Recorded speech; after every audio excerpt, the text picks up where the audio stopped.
As my mother used to tell me, born to tell the story, the truth, our truth to the world, and to say, Hineni, here I am. Although I'm following a document that was written by my mother after the war, my main interest in this trip is to visit those places where she was passing through and to have the human connection with people that I meet along the way.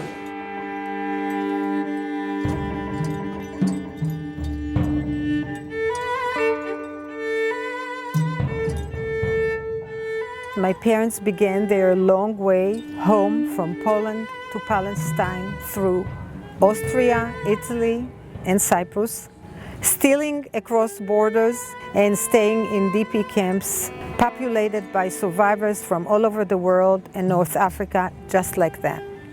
They joined the labor youth movement called Gordonia and became travelers with opportunities for rebirth in a new country of their own where they could develop, be healthy, and raise new families. Gordonia's principles were the building of the homeland, education of its members in humanistic values, the renaissance of a Hebrew culture and language, and self-labor, what they called at the time avoda atzmit. These were extremely attractive values to the homeless survivors and my parents among them. Livnot ulehibanot, to build and to rebuild. Look, she was 16 when the war broke. And so 5 years after the war, and she was born in 22, and this is 47. So she's 25. And after a long way, you know. Today we will be examined to verify if we are well and fit enough to take the excursion of crossing the border to Italy. I qualified to go with the strong and the young. I had no idea and was not able even to imagine what it meant to cross the border to Italy on foot. The organization was extremely efficient. Our identities were concealed. We received some false documents and off we went on foot to cross the Alpine passes.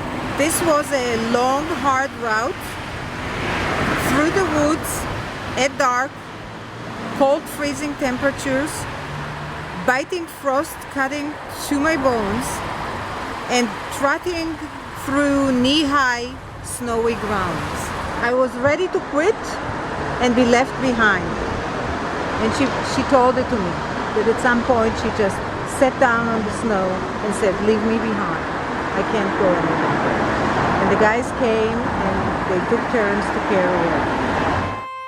The central synagogue was bombed, was destroyed, and so the authorities of Milan decided to give the Jewish community such a huge building. It was a central for all the activities of the Aliyah and of the ebraica. I'm trying just to imagine how fantastic it was for them to come in through these gates into this magnificent place. And from Rivoli they went to Sciesopoli, and from Sciesopoli they went to Genoa. Genoa, exactly. Agana organized their living around here in Magenta, Abbiategrasso, Selvino, Grugliasco, and from there to the ships. After more than a year of wandering through Europe, my parents arrived to Genova, where they finally, after several attempts, were able to board an illegal ship called HaTikva. We were taken to a different embarkation location on May 8, 1947, in the port of Bocca di Magra. Small boats were waiting for us. We were loaded onto them at dark, in absolute silence. We were told that some 1,500 refugees will be getting on the larger ship. I had a strange feeling, fear and satisfaction at once.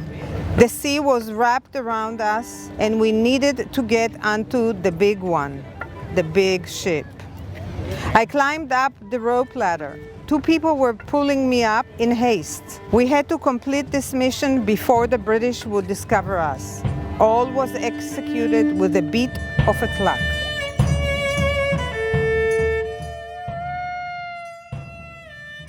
And from Italy, they board a ship and wanted to go to Israel, and they had to go to Cyprus to the big camp. TP camp, and here I am.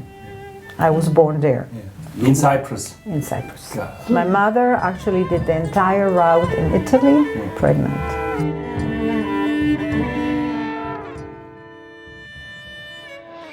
I am still mystified by my parents' ability to do what they did. I constantly felt the need to understand who a person is. The person is, my mother, my father, who are they?